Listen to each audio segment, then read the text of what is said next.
In this 13th chapter of Matthew, Jesus applied his use of parable, especially to impress upon his hearers some degree of understanding of the kingdom of heaven. To the man who sowed good seed in his field, he compared the kingdom of heaven.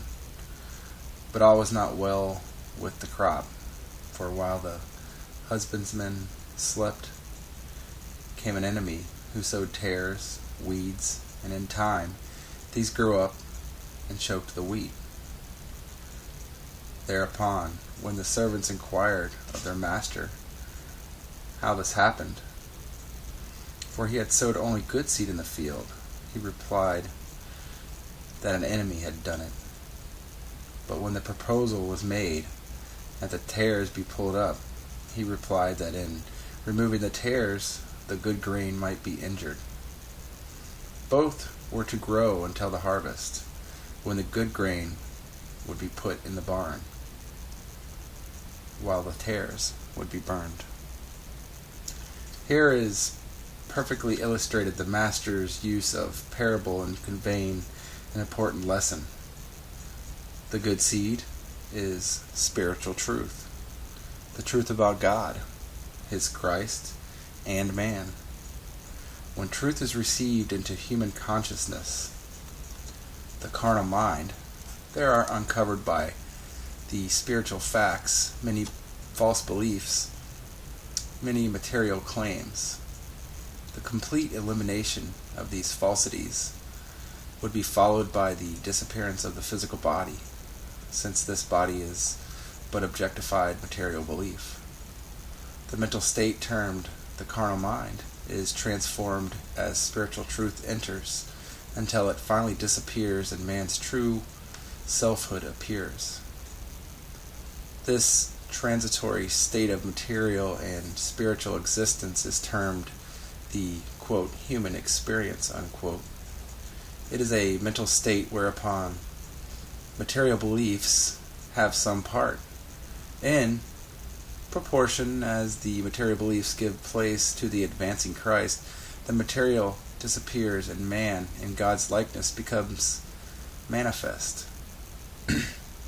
This is man's true abiding place, found to be the kingdom of God, wherein no material element, but only holy, harmonious spiritual consciousness.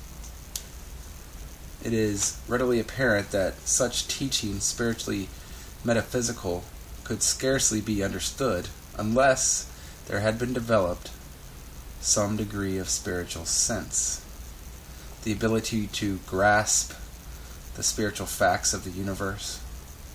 The same reasoning applies to the grain of the mustard seed, the least of all the seeds, that is, the least of spiritual ideas, which is under the beneficent influence of Christ. Truth grows into a mighty tree, a state of consciousness in which no element of error, but in which truth is present. There is also the parable of the leaven hid in 3 measures of meal, 3 states of human consciousness, each the leaven of spiritual truth under divine impulsion would work its transformation until all error was reduced to the primitive state of nothingness. Still, persisting in his efforts to convey an adequate concept of the kingdom of heaven, Jesus approaches it from another angle. It is like a treasure, some precious thing, gold or pearls, hid in a field. The Christ, truth, resident in a material mentality. But when its value is seen, that it is eternal truth, the way of salvation, the open gate to eternal life, the one who thus envisions it will give up everything, all material beliefs, in order to possess this priceless treasure. The merchant who finds this peace, the state of consciousness in which no evil, no materiality abides, will exchange all his goods, his material beliefs, for the priceless pearl. Again, Changing this metaphor, Jesus presses home his purpose. The fisherman draws his net, examines its contents, casts out the worthless, the false material beliefs, but saves the good, that which is of value.